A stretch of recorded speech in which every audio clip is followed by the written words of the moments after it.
From VOA Learning English, this is the Technology Report. High-tech companies are developing the next generation of products that will help us drive cars, do our shopping, and even care for our children. The technology company Intel recently held a demonstration of some of its new devices in San Francisco. One device measured how alert a driver was. Sensors connected to the driver's head measured brain activity. Cameras placed on the car's dashboard measured eye movement. Justin Ratner works at Intel Labs. He says the devices measure how much of the brain is occupied while the person is driving. Devices like these, he says, will make driving safer. Another experimental Intel technology links cars electronically to help prevent crashes.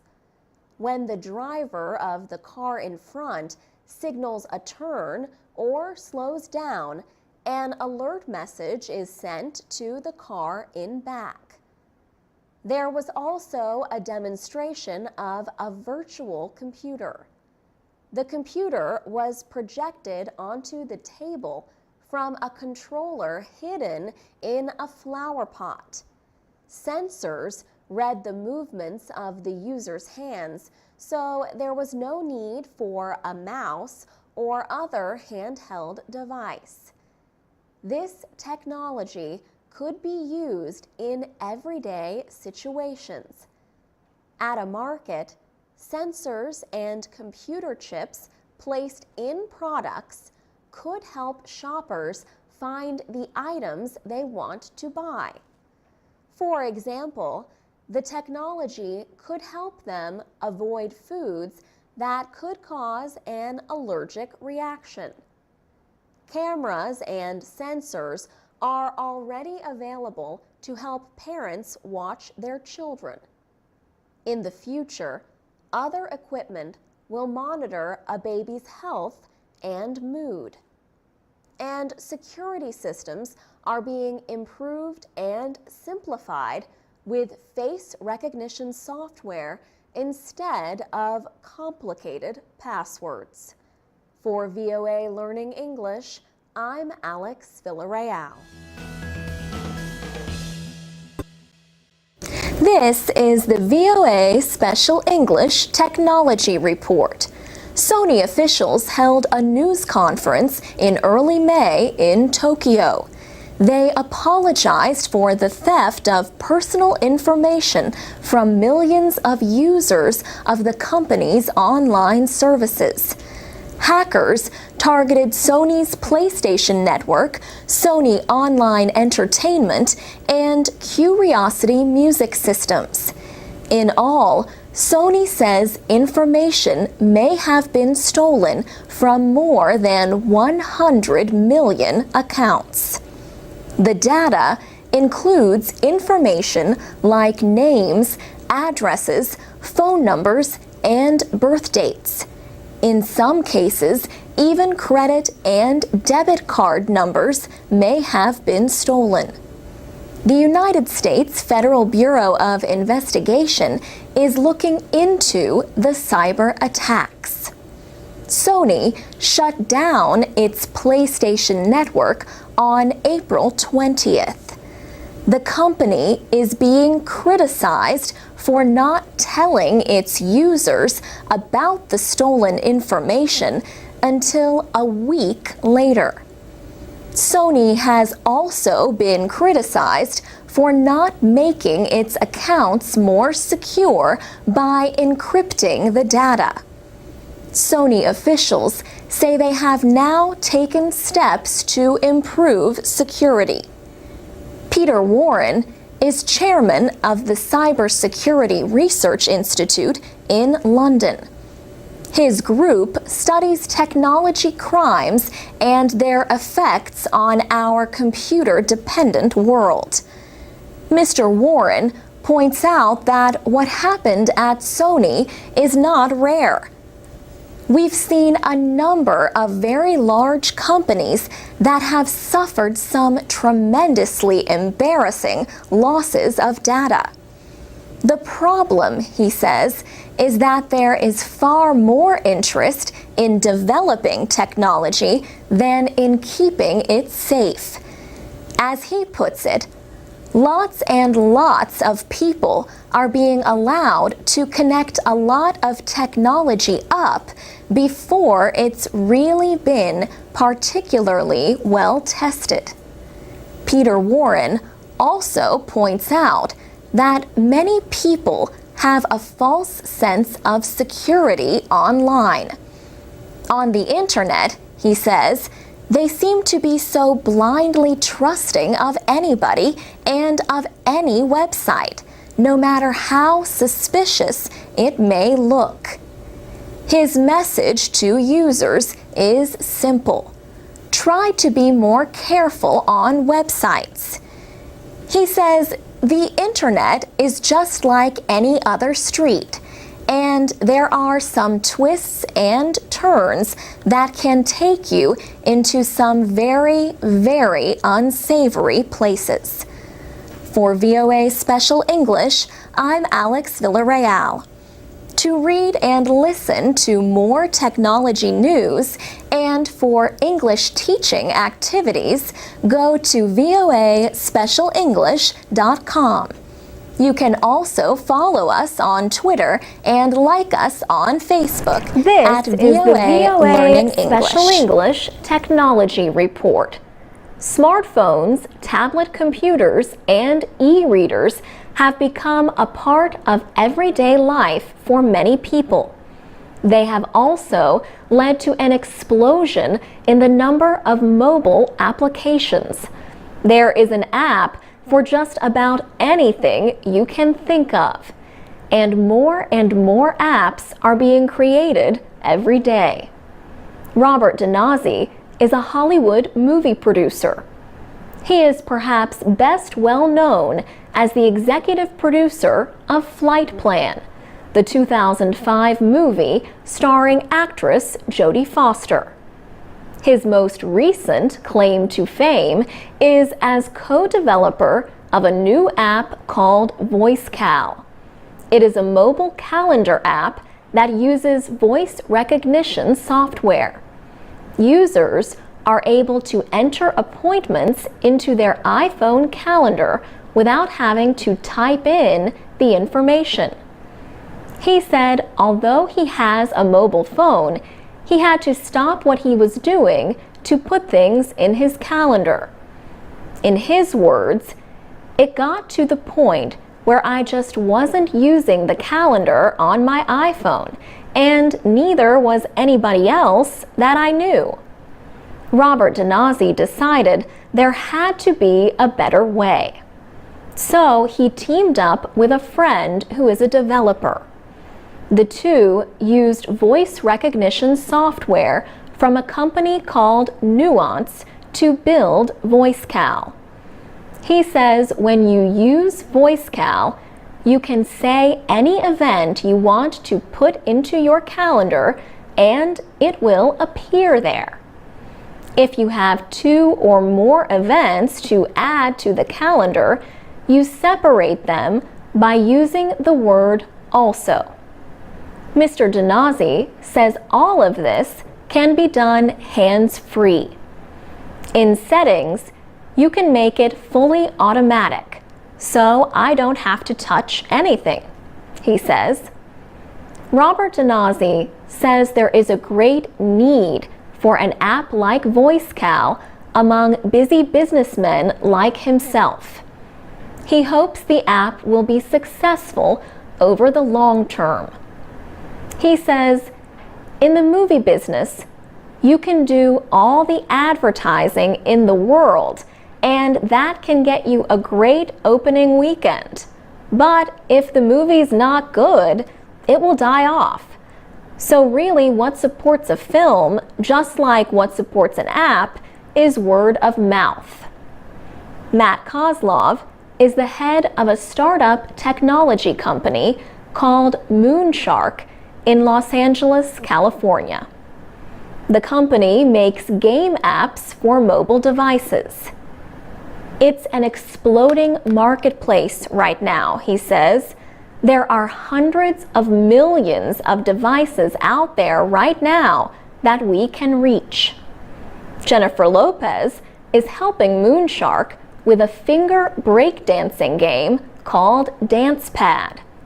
The company is also working with film director John Woo on an action game expected to be released at the end of this year. For VOA Special English, this is the I'm VOA Alex Special Villarreal. English Technology Report. A talking kitchen teaches students how to cook French and speak French. Researchers at the Newcastle University in Britain have developed the French Digital Kitchen. Professors Paul Seedhouse and Patrick Oliver led the project. Professor Seedhouse says it works like a satellite navigation system in a car. The sat nav speaks to you and it tells you, for example, to turn left. And if you turn left, then it continues with the program. If, for example, you turn right, then it's a mistake. So it loops back and gives you further instructions. The kitchen equipment and tools use motion sensor technology, similar to the Nintendo Wii game system. The sensors help a computer guide the students through instructions in French. The system can tell whether you've done what you were asked to do or not. So let's say, for example, the system tells you to take some butter and cut it with a knife. The sensor in the knife not only knows that the knife is moving, but it also knows what motion the knife is making. Students can ask the computer to repeat the instructions or translate them into English. There are vocabulary lessons before and after the cooking. Professor Seedhouse became interested in the idea after he visited a talking kitchen designed for a different purpose. It was actually for communicating with people who suffer from dementia. It can tell them, for example, that they've left the oven on. He says the French Digital Kitchen turns the process of learning language into a real-life experience. But the idea, known as task-based language learning, required a few changes as the researchers were designing the system. For example, if they had a sink full of water, as soon as people finished cooking with an instrument, they would throw it into the water.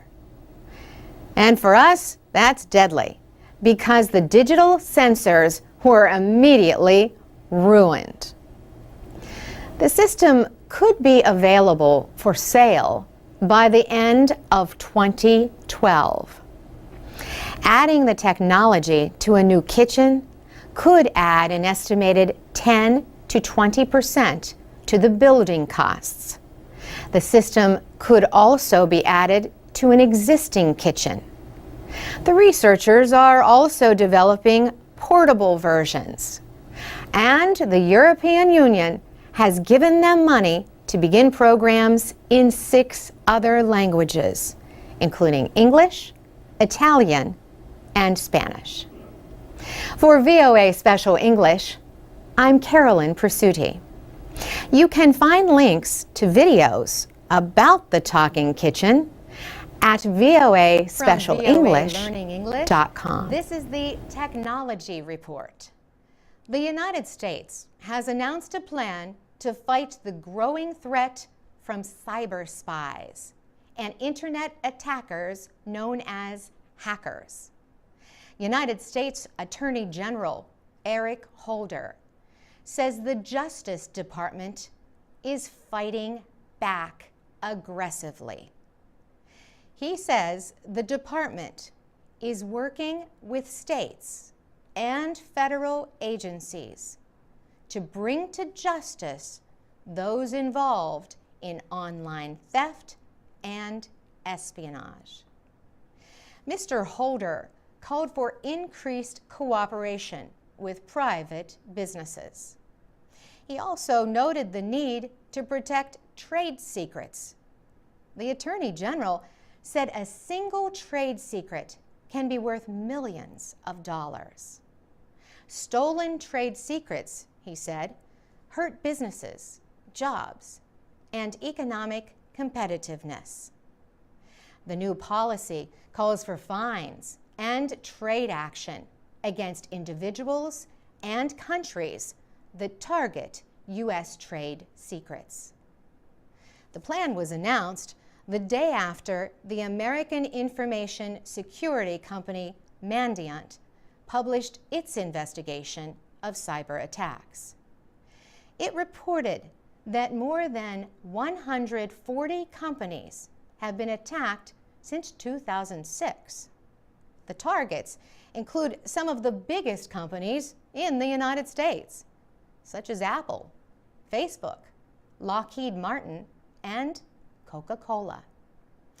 Mandiant says hacking groups in China carry out most of the attacks. They include groups known as Comment Crew and Shanghai Group. Mandiant also identified something called Advanced Persistent Threat 1, or APT-1. It says APT-1 is a part of the Chinese military, the People's Liberation Army.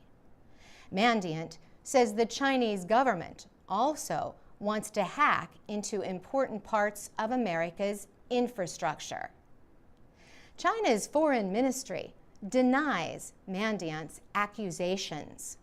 It calls the report irresponsible. For VOA Learning English, This is the VOA Special English Technology Report. Nurses spend their lives helping other people recover from injuries and illnesses. Yet nurses suffer a surprising number of injuries and illnesses themselves because of their work. In fact, the United States Department of Labor says nursing is the second leading profession for on-the-job injuries. It ranks higher than construction work and law enforcement. Only freight and stock movers report higher injury rates. Nurses and other healthcare workers do a lot of heavy lifting on the job. Lifting and moving patients improperly leads to sprains, strains, and muscle tears, leading causes of injuries to nurses. Gretchen Gregory is an instructor at the Sinclair School of Nursing on the Columbia campus of the University of Missouri. She says back problems are the greatest threat that nurses face when they lift or move patients. You're talking about people that have handicaps or limited mobility that need much assistance. And we have untrained people to do that assisting, and that puts them at risk for hurting their backs. Ms. Gregory leads a new training room where nurses can learn to keep themselves and their patients safe. She says most nurses lack training in how to lift patients. That's not something that we teach in school, but that's when falls happen, and that's when nurses get hurt. The Safe Practices Room has special training equipment, including a life-size mannequin doll. This patient can be filled with water and made to weigh as much as 159 kilograms. Ms. Gregory says most American hospitals have lifting equipment to help nurses move patients. But she says the equipment is often pushed back in a corner somewhere, unused and forgotten. She says the Safe Practices Room teaches the importance of using the tools and skills available. The training room also seeks to improve communication skills and other practices in a setting designed to copy a busy hospital or clinic. As Gretchen Gregory puts it, if we provide an environment where everything's nice and quiet and they can give their medications or they can communicate to a physician when there's nothing going on, that's not really a real-life setting. They have to be able to do it with some distraction. An unidentified donor gave $300,000 to build the new room. The University of Missouri describes it as one of the first of its kind at a nursing school in the United States. You can find pictures of it at voaspecialenglish.com. For VOA Special English, This is the I'm Carolyn VOA Presutti. Special English Development Report. A medical aid program in Kenya offers hope to women and girls suffering from a condition known as fistula. About 2 million women and girls worldwide have the condition. There are about 1,000 new cases of fistula each year in Kenya, and as many as 100,000 worldwide. Most cases of fistula are in Africa and Asia.